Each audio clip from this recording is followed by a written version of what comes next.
So, welcome everybody to the virtual SciCon lecture series. Thanks for joining us today.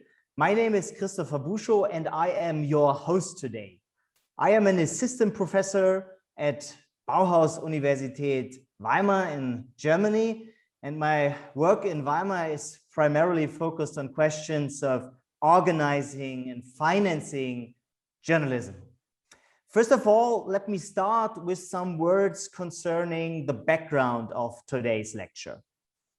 The virtual SciCon lecture series is part of the conference Science Journalism in the Digital Age, which is organized by Wissenschaftspressekonferenz. This is the Association of German Science Journalists, and ACATEC, that is the German National Academy of Science and Engineering.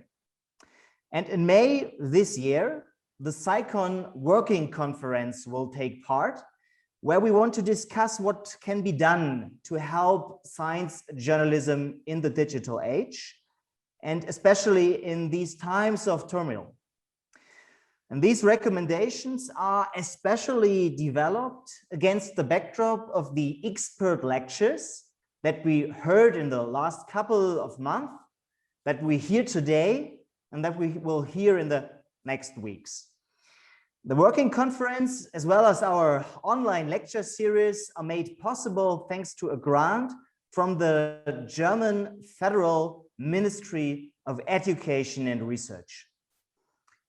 All lectures in the series will be recorded and transcribed to create a knowledge reservoir as input for our discussions in May.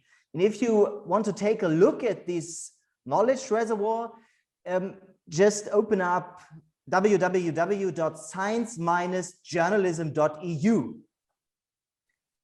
Everybody that has joined us today, please note that we will record this Zoom section and will also transcribe it. So with your participation in today's session, you accept that the lecture, your questions, and your voice and video will be recorded.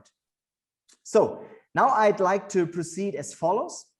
We will first hear a 30-minute lecture, and if you, the audience, have any thoughts or questions, please don't hesitate to write them in our chat here in Zoom while the talk. After the lecture, we will come back to your questions, to the questions from the chat, and we will also have a further Q&A for around 15 minutes. So now it's my big pleasure to introduce to you as our guest today, the guest of the virtual SciCon conference, our speaker, Professor Aron Pilhofer. Aron Pilhofer is the James B. Steele Chair in Journalism Innovation at Temple University in Philadelphia, Pennsylvania in the United States. In addition to his teaching, his work is focused on new business models, digital transformation, and innovation in the news industry. Before joining Temple University, Aron was an executive editor, digital and interim chief digital officer at The Guardian in London, and the managing editor for digital strategy and the editor of interactive news at the New York Times. Aron also co-founded several news startups, and at the moment he is one of the co-initiators of the Tiny News Collective, a new platform that will provide tools and resources to help people build sustainable news organizations, especially local news organizations. And he will also talk about this project today, and we're very happy.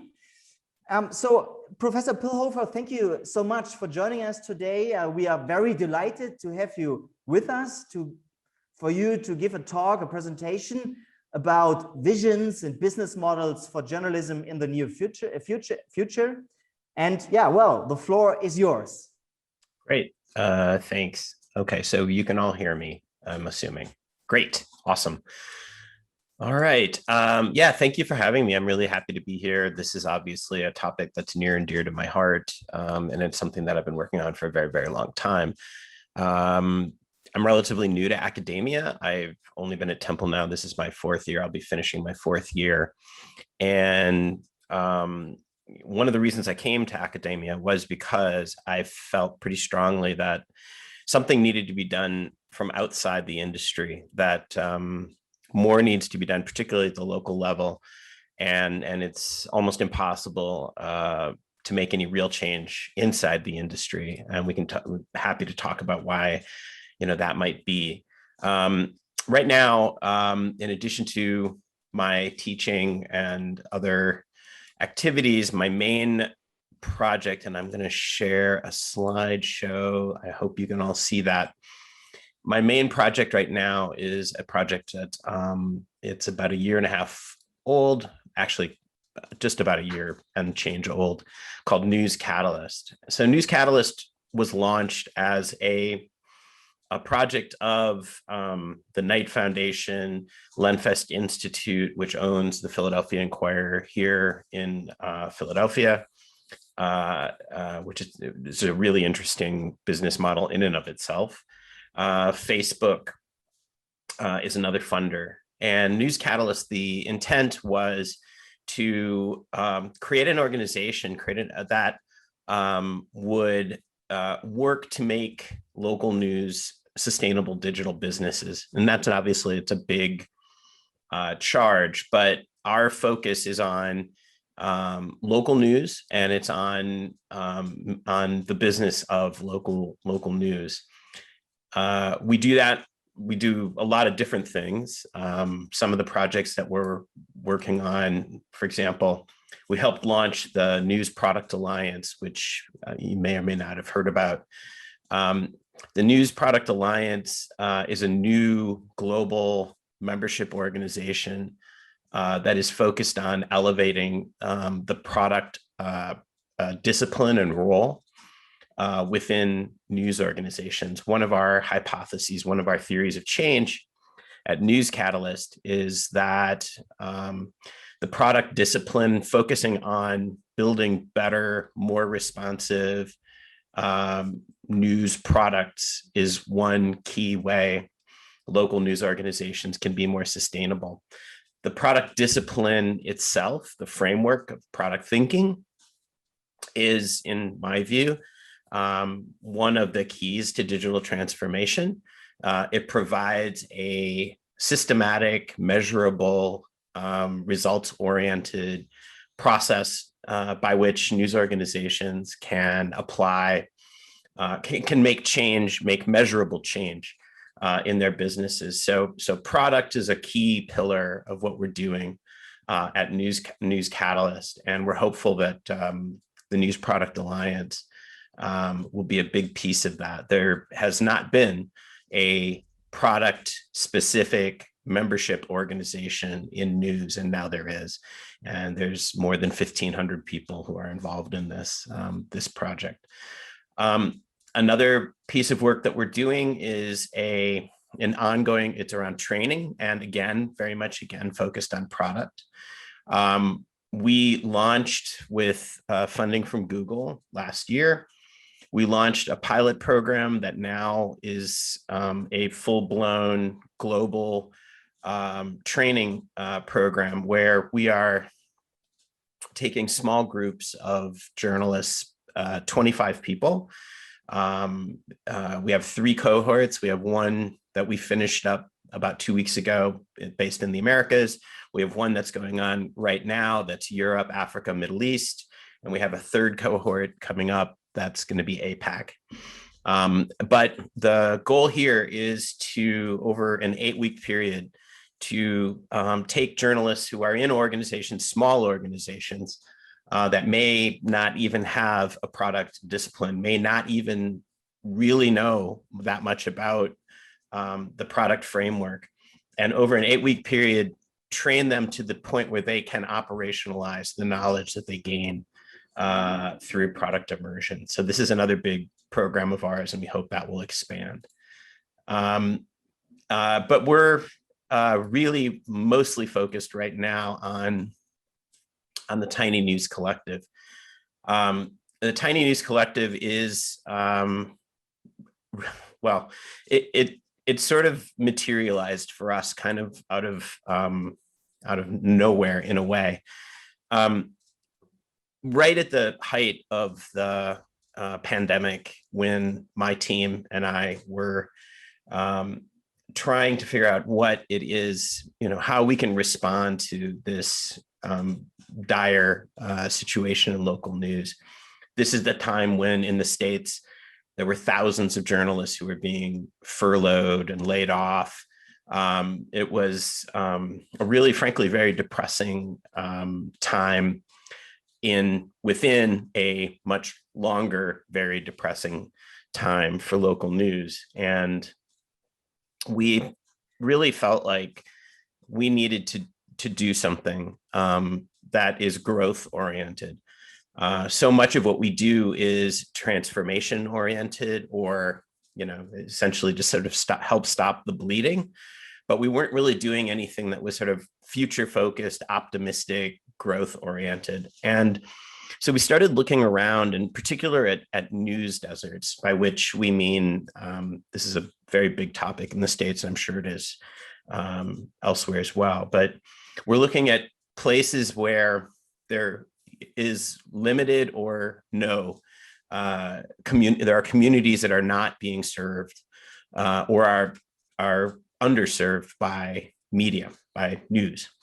And we're looking at this growing problem in the States, in particular, of communities that have no media, no news to turn to, no source for news and information, and wondering why this is.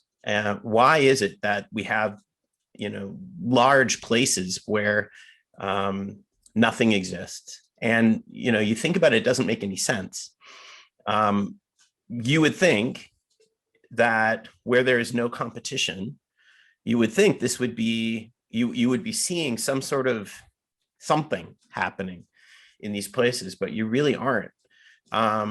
And so we looked into this problem and we started focusing on, well, we used to talk about small newsrooms, but we sort of, our initial kind of insight was that our concept of small isn't small enough, that small newsrooms of 4, 5, 6, and I'm talking about startups now for the most part, are actually quite large, are actually quite mature for the most part. There is this entire missing category of news organizations, we believe, which are sort of, let's call them the saplings, right? There's really not a lot of focus on the smallest newsrooms that are starting like from one person or two people, focusing on a very, very, very small community. And why we feel this is really important is because we think if we can scale this idea big enough, and our ambition is pretty big, we want to launch and grow 500 sustainable tiny newsrooms in over the next 3 years. If we can scale this, then suddenly we will start to see, little saplings, little newsrooms that we hope will ultimately grow into smaller, medium, and even large newsrooms. There's an example of this. There's actually, unfortunately, there's very few examples of this, but there are a few. VT Digger in Vermont grew from one journalist, was laid off from her job. She wasn't ready to leave the industry. She saw that there were many communities in Vermont that weren't being served. Fast forward, and Vermont Digger, or VT Digger, is now the largest newsroom in the state of Vermont. So we think this is an approach that has possibilities of really making a significant impact in the real big problem of news deserts. So let's talk about a little bit about what it is. So our mission is to help communities build newsrooms basically themselves. We provide tools, resources, knowledge, training, all of the things that you need to make a successful news organization. But we're doing this with a mission. We're not just trying to create 500 newsrooms of any kind located anywhere. We want specifically to focus on voices that have been historically excluded from media, and in particular from media ownership. The States in particular right now is going through a significant reckoning around race, in particular in journalism. And historically, there have been massive communities that have been completely excluded from media and media ownership. There's study after study that shows that founders of color are disproportionately have less access to capital, either philanthropic or from private sector. And this, in part, is what we are trying to address. Our partners in this, I should note, are Lion Publishers. Lion is local independent online news, LION. It's an organization of about 200 very small community news organizations, and they were the perfect partner for us. News Catalyst is focusing on the tools and technology and product components, and Lion is focusing more on the sort of the training and community. And all of this together, we think, makes a pretty compelling package. So as I said, what we heard when we started talking to founders of small news organizations, we started hearing the same things over and over and over again. Technology is confusing and expensive. Training and support is almost non-existent. Insurance, libel insurance, liability insurance is prohibitively expensive. The US, being the crazy country that we are, not providing health insurance through as a right. Health insurance is inaccessible. That's a big problem, by the way. We heard a number of founders of news organizations who could have only done what they did because their spouse had health insurance through their job, and therefore they could go on their spouse's health insurance plan. Things like the legal components, incorporating a business takes time and money. Setting up and running a business, journalists, maybe they know how to report, they probably don't know how to run a business. On and on and again, we kept hearing the same things over and over again. So that's where, that is what we started focusing on as a challenge. Like, could we create something that provides all of these services and technology and tools in a single package that would scale so that we could reach the goal of both changing to the best of our ability, the sort of ownership equation, but also reaching significant enough scale that we start actually making an impact. So our focus, our target market here is the tiny news founder. That's sort of what that's sort of the person we're talking about.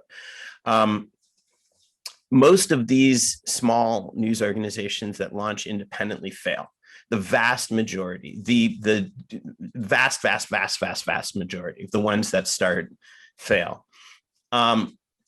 We're more concerned about the ones that never get off the ground because the founder either doesn't have the resources or doesn't have the training and knowledge, or because they can't afford to leave a situation, right? They can't afford to leave a job because that's where they get their healthcare. They can't afford to leave a job because that would create financial insecurity. So we are trying to broaden the field, the potential field of founders, of people who are willing to make this leap with us. But we're looking for very specific kinds of people. We're looking for people who are very committed to their local community. We're looking for people who are open-minded about what local journalism can mean and the shape of local journalism. And we're looking for people who are really committed to doing this as a full-time job. This isn't a part-time thing. This isn't Substack, for example. So what we are offering? We're offering and actually it is, I don't mean unusual, I mean unique. It's a unique structure. There is nothing like the Tiny News Collective in the US. We're leveraging a really sort of very uncommon part of nonprofit law that allows us to create this sort of legal cocoon, if you will, around our newsrooms. And what that allows us to do is we can spin up a new newsroom in a couple of days. It's super easy. When they are spun up, when they are created, they are protected by the bigger collective legally. They have tax exempt status. They can provide their donors, if they have donors, they can provide a tax deduction to donors. That's usually something that takes thousands of dollars and over a year sometimes to get. And because of this structure, we can make contracts, we can make agreements with third parties to provide services and technology that an individual newsroom of this size could never afford. An example of that we just announced, I think it was a week and a half ago. We did a deal with Reuters. All of our tiny newsrooms will have full access to Reuters images, which if you talk to any small newsroom, even relatively medium-sized newsrooms, still photography images are one of the most difficult problems newsrooms have. We're providing a ton of support. We have an incredible group of partners and advisors and third-party folks who are helping us out. And we're providing an incredible technology platform, which I'll talk about in a minute. We're different for a lot of reasons. And one reason, I won't bury the lead here, is cost. We, as a sort of product challenge internally, we set a challenge for ourselves to say, what is a price point that an individual or a couple of founders would look at and say, okay, maybe I just got laid off my job. Maybe I'm just tired of working for a hedge fund. Maybe I'm just not really enjoying this. What's a price that we could put out there that an individual might be able to say, oh, you know what? If it's $100 a month, I could do that.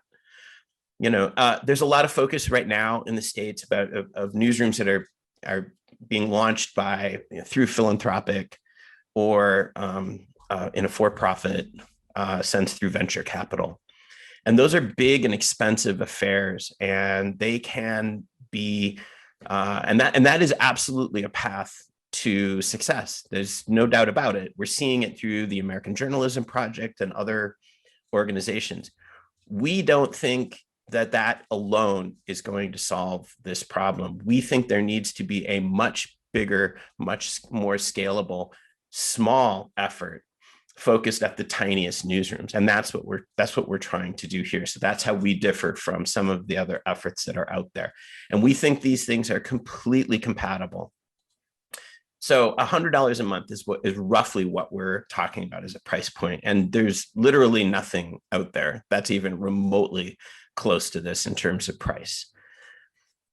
We see the life cycle of a tiny newsroom as being about 24 months, roughly. We won't really know until we dive in with our founders. But our hope is within 24 months or so, give or take, that these small newsrooms will reach a point of sustainability where they will be able to then go off and be independent. That's our goal. We want these newsrooms to reach a certain level of sustainability and then go off and do their own thing.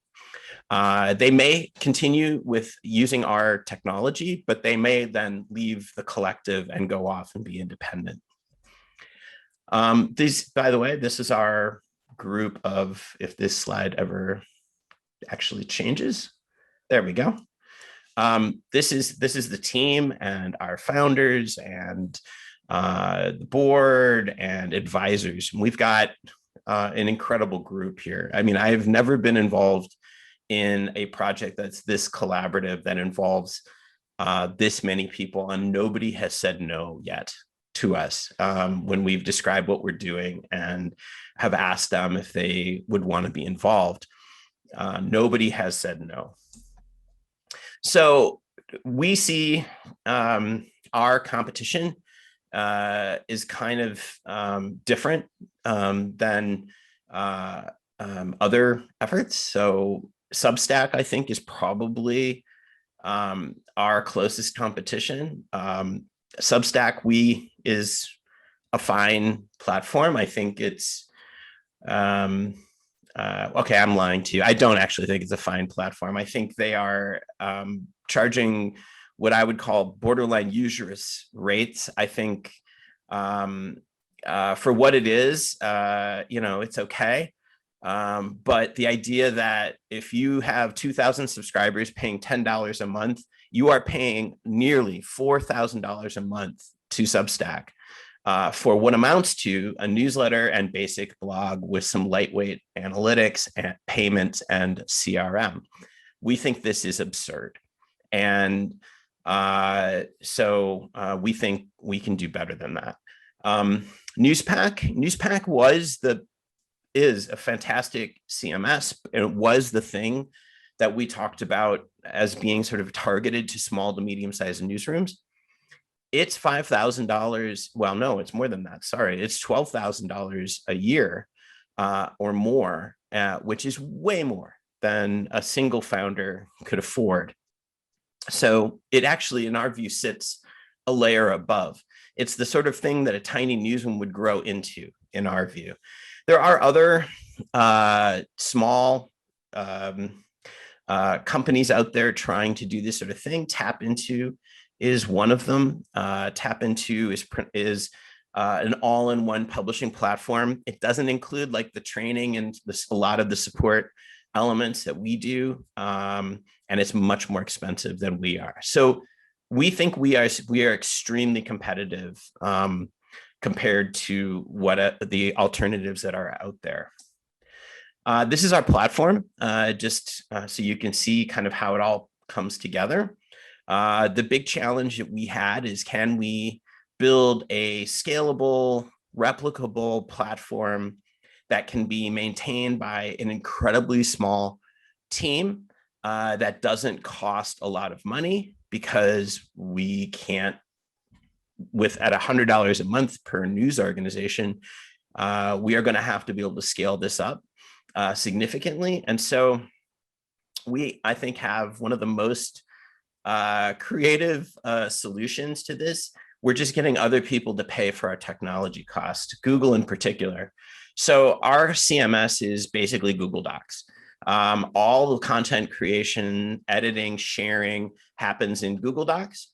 We've written you can see that on the side there. We've written a plugin that is basically, that's where you do all the things that you would normally do in a CMS: tagging, social headlines, authoring, all the rest of it. You click a button, it goes to the cloud where it's rendered into a static page. We do have, and when this slide flips any minute now, come on, Google. There we go. We have obviously other platforms tied in.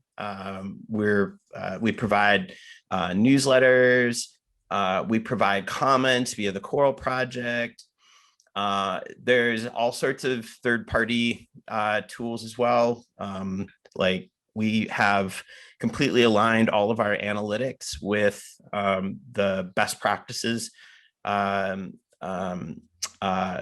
for small news organizations, and have completely aligned them with Newspack. So ultimately, when you, as a small newsroom, when you leave the collective, if you want to go to Newspack, all of the jargon, all the language, all of the assumptions, everything the methodology is all the same.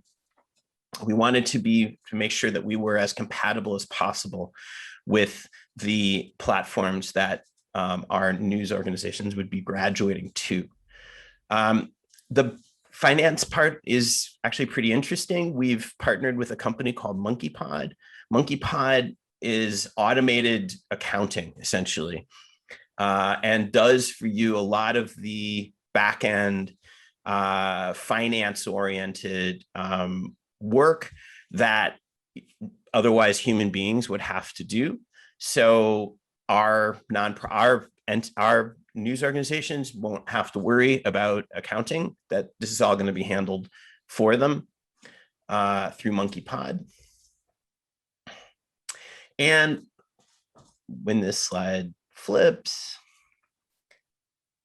any minute here, come on. There we go.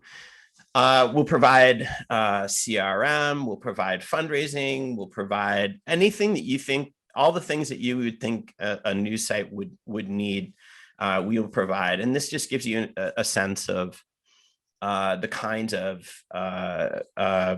the full featuredness of the Tiny News Collective compared to other alternatives that are out there.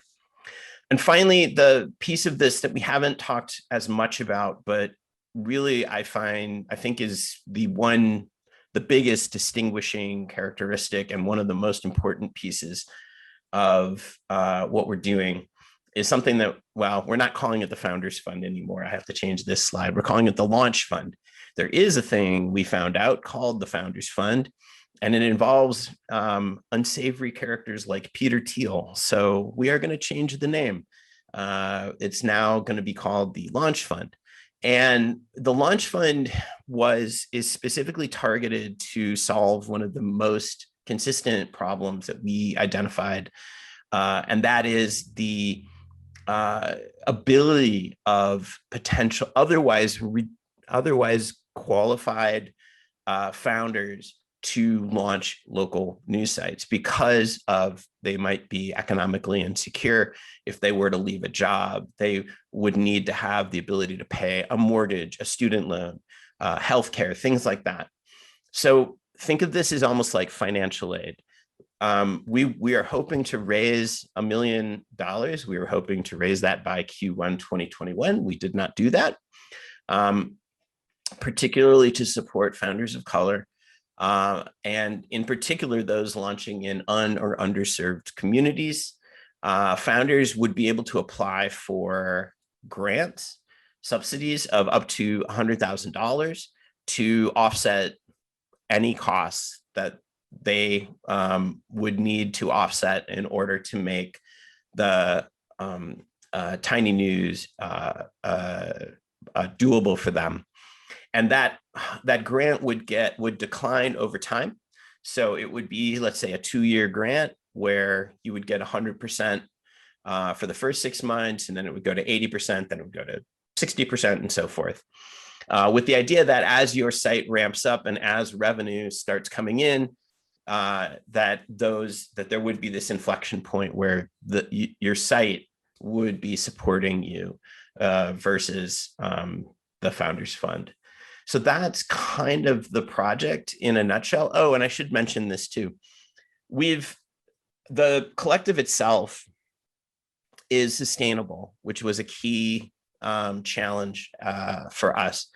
We didn't want to build something that would forever be dependent on philanthropic support to sustain itself. And so because of the way we architected the technology piece, because of the way we have built all the partnerships, we can sustain the collective with an incredibly small staff.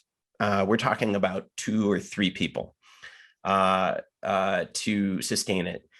At $100 a month, if you reach 200-ish newsrooms, the collective can pay its own bills. It's completely self-sufficient. At 500 tiny news sites, it's actually generating surplus that we can then reinvest through the launch fund into new newsrooms. So it's an important piece of this that we wanted to build not only a sustainable newsroom, or actually 500 plus of them, but also the effort itself is sustainable. We felt that was a super important component of the project. And so that's kind of the Tiny News Collective in a nutshell. Happy to, I know that was a lot, so happy to take any questions you have at this point.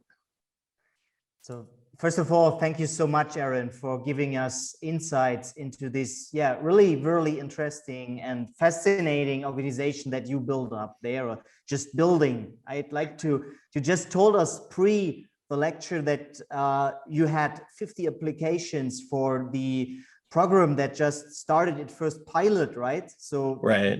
Great, congratulations. It's fascinating, a great success. So so I'd like to invite the audience to ask questions, to write them in the chat or raise your hand so you can like activate your microphone and ask your question here directly.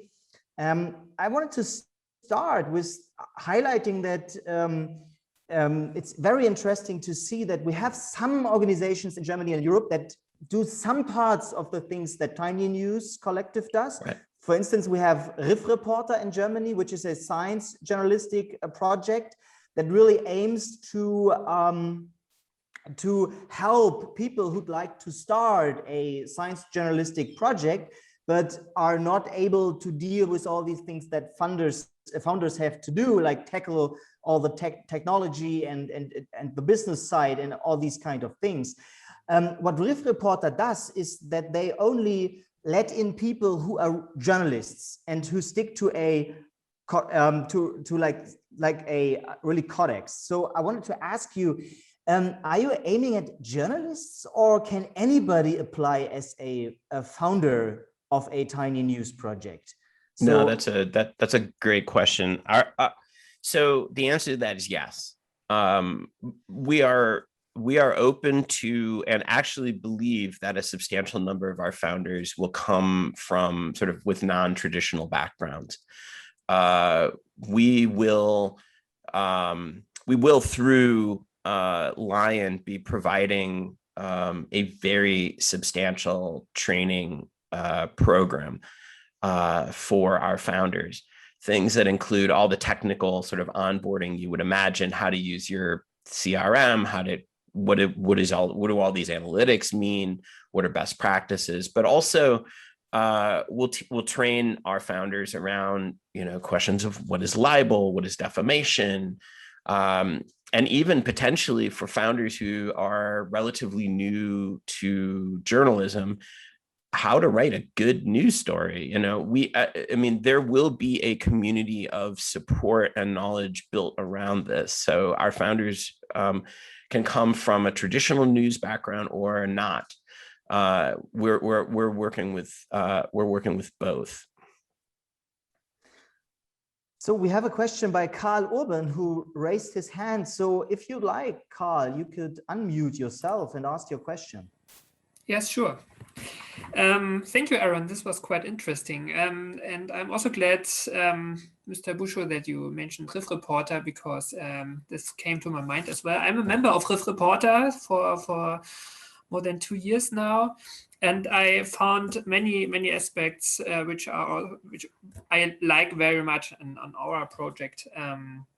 And one of the ideas which I saw also in your slides is that there's a lot of, in traditional industry, there's a lot of path dependency, which can block transformation.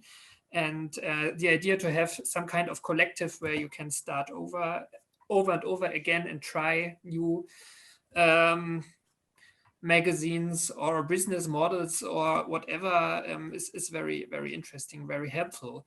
But what I observe in Riff Reporter is, so what I like about it is there's a lot of community, which helps me for my working moral, but the business part is underdeveloped so far, I would say. So it's hard to most of us, I would say, to really earn money with it, even though organization tries to tackle this. So my question would be, what are your ideas? How can tiny newsrooms get? Where do they get money from? So how can you help them in this respect? Thank you. Right. Yeah. So we have a multi-stream revenue model. So it includes obviously donations and membership, which is for small, particularly nonprofit newsrooms are key revenue sources, but also we have a local advertising platform. Our partners at Whereby Us are providing a tested system that they use. They've been running local newsletters successfully for many, many years now. And they've recently then turned their ad platform into a third-party service. It's very different from Google Ads, by the way. It's very much targeted to a very, very local advertiser. So ads, membership, subscriptions, events, all the revenue sources you would think should be included are there. What we don't have, obviously, because there's just not enough of these sites out there, we will eventually, is a fully fleshed out playbook for how you get from zero to where we think, at least in terms of dollars and cents, is sustainable.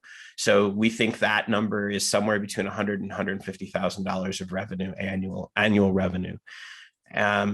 Once you reach that we think is a solid foundation to build from.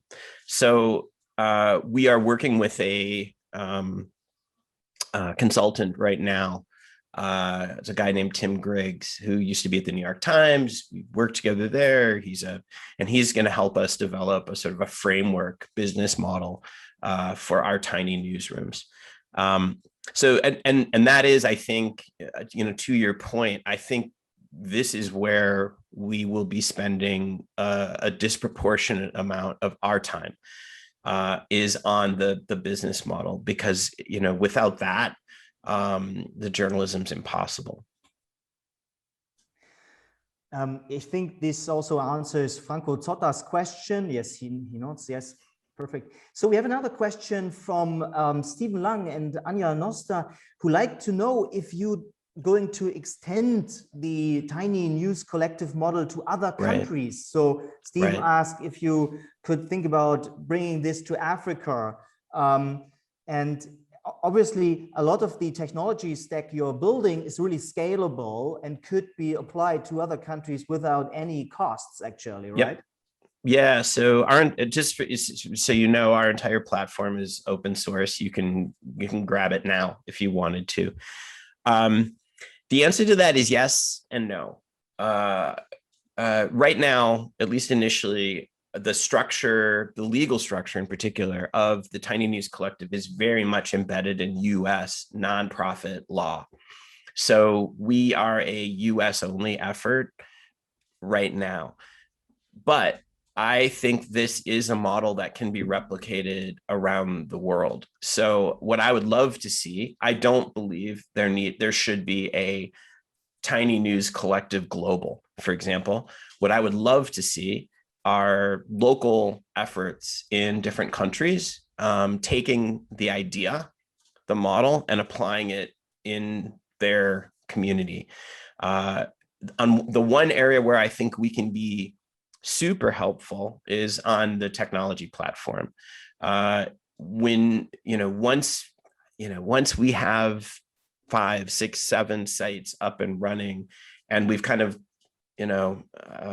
worked out all the kinks, I think this is a platform that can scale infinitely. We've built scalability in mind for this, and it's simple. And it's dirt cheap to run. So, whether that's us providing the technology for tiny news efforts in other places, or whether that is us providing open source code that they can adopt and use and contribute back. I don't know, I would love to see that happen. I'm having conversations right now with somebody in the UK about this very, very question. I think this can and should spread, but obviously we're just at the very, very, very beginning of this effort, even in the US.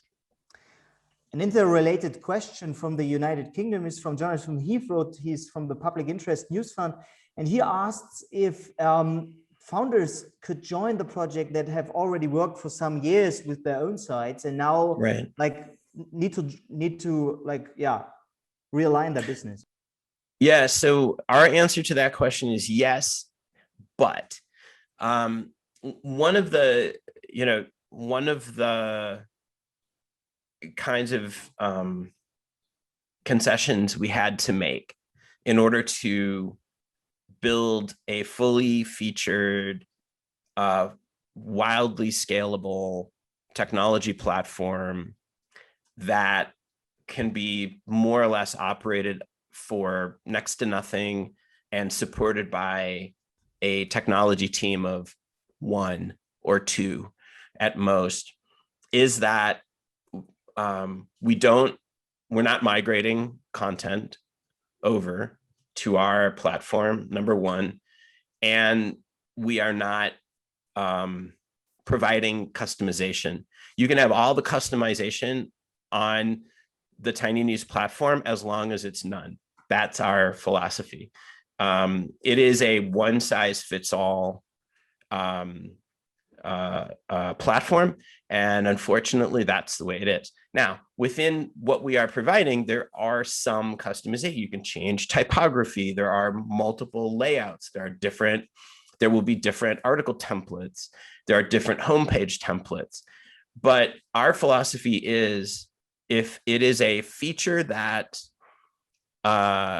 is important enough, the feature itself has to be important enough to a majority of our site to be implemented, and anything short of that is just not worth doing. So it's not like WordPress, where there's just it's not like plugins and plugins and plugins and plugins. It's the opposite we're the anti-WordPress, actually. And that's how we can build this system to scale and support it. It's literally pennies to operate. Obviously, there are parts where standardization is not applicable in the same way. Let's take legal support. That was something that was also on your list. I was wondering if you have somebody doing investigative journalism in the local news area coverage. And I mean, in the States, you really have people trying to really trying to destroy news organizations by legal attacks, right? So how is these models structured in the Tiny News Collective? Because I think it's much harder to do than the technology part, right? So yes. So the thing one of the other reasons why I think there may be so few of these small sites out there, most of them can't afford expensive lawyers. Most of them can't afford libel insurance. Most, I would say, Lion members are operating without libel insurance, which is a recipe for disaster and a significant disincentive to producing hard-hitting, aggressive, in particular investigative reporting. We're trying to provide something that doesn't really exist anywhere right now. So because of the legal structure of the collective, essentially all of the newsrooms will be created as standalone businesses, but they're all creatures of the Tiny News Collective. That's our legal structure. It's actually a very complicated and little used form of fiscal sponsorship, if you want to know. It's technically a Model L fiscal sponsorship structure. But because of that, we think, and we're in the process of nailing this down right now, we think we can do a deal very much like we did with Reuters with an insurer. and provide blanket libel and liability insurance for our newsrooms. So that's one way we're protecting them. The other way, we have through an organization called Lawyers for Reporters. It's run by Alex Papachristou from the Vance Center. They've come on board as essentially our legal, kind of our general counsel in a way. And they are going to be both providing training for our founders on libel, on defamation, all the things they need to know. They'll provide pre-publication review if there's a story that potentially is actionable, and they will provide access to pro bono legal support. They will be providing that.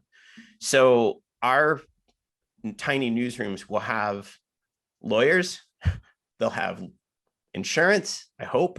We're still working through that. It's kind of tricky, but if all things align, they will have far more protection than most newsrooms, actually quite a few newsrooms that are much larger than they are.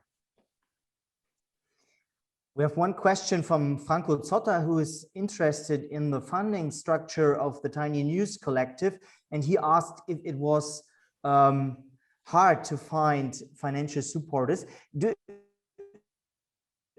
it all bootstrapped by the people who built the collective? So how is the financing structure of the Tiny News Collective at the moment? We heard that you want to raise 1 million in the next couple of months, but how is the structure at the moment? So right now, the project is being funded by News Catalyst, which I think I mentioned. We were provided, we're funded through a $2 million grant through the Lenfest Local News and Transformation Fund. And Lion is providing financial support as well, all in kind. My team are managing the product and technology platforms. Lion is providing training and support. We've raised $200,000 to this point. We had hoped to raise quite a bit more. We were very close with a couple of funders, and for a variety of reasons, it just hasn't come through. So right now we are on a path to essentially bootstrapping as much as possible the organization. I mean, we have all the resources we need to launch our first group of sites. My thinking, my hope, my belief is that once there is something to show, I'm not out there aggressively fundraising right now. Once there is something to show, once we have 5 up working sites that we can point to and see and say like this, right? Because the concept is kind of hard to explain. I mean, it really is. There are very few traditional funders of this kind who really get it immediately.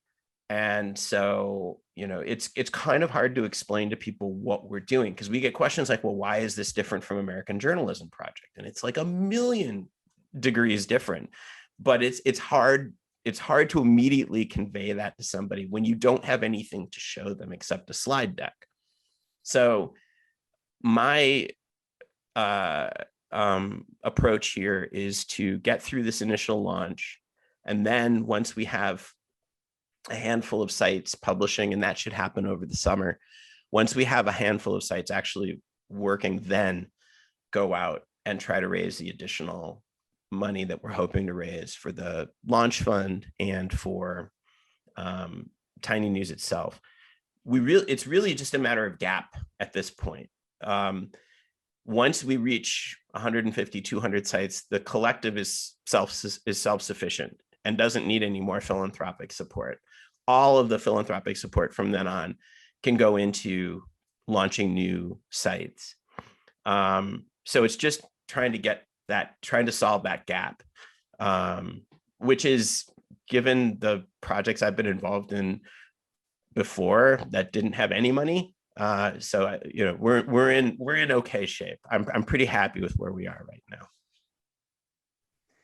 Yeah, let me say, I hope in the name of all our participants and our audience that we really keep our fingers crossed for your project. It's really a fascinating project and very interesting organization that you are building there, and a very new and innovative organization, I have to say. We're doing research on new organizational forms in journalism here in Weimar, and as we saw the Tiny News Collective, we were really impressed by what you're building there. So really, fingers crossed. I should throw in just two quick things. On that front, we're actually having a meeting later this week with a couple of academics here. We are going to be developing, if we are successful, we will have a completely unique data set. There'll be nothing else like it, of small news sites. We'll have visibility into every aspect of what is happening with these sites, everything financial, analytics, you name it, we'll have access to it.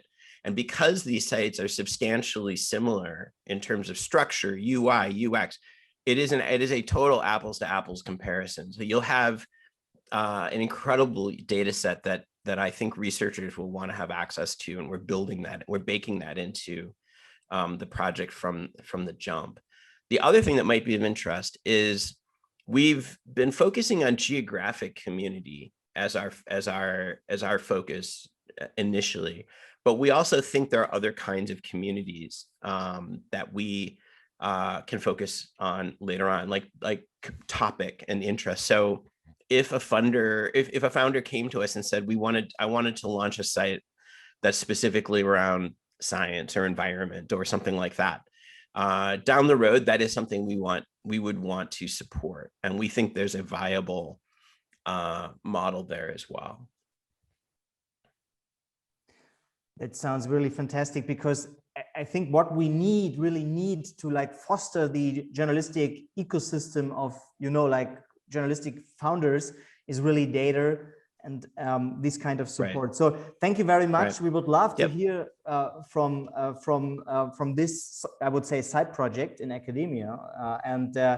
Yeah, we keep our fingers crossed. Thanks so much for joining us today, Aron, for giving this very insightful lecture. You're very welcome. Very inspiring. And I'm gonna put my email here in the great chat in case anybody wants to get in touch. Yes, great.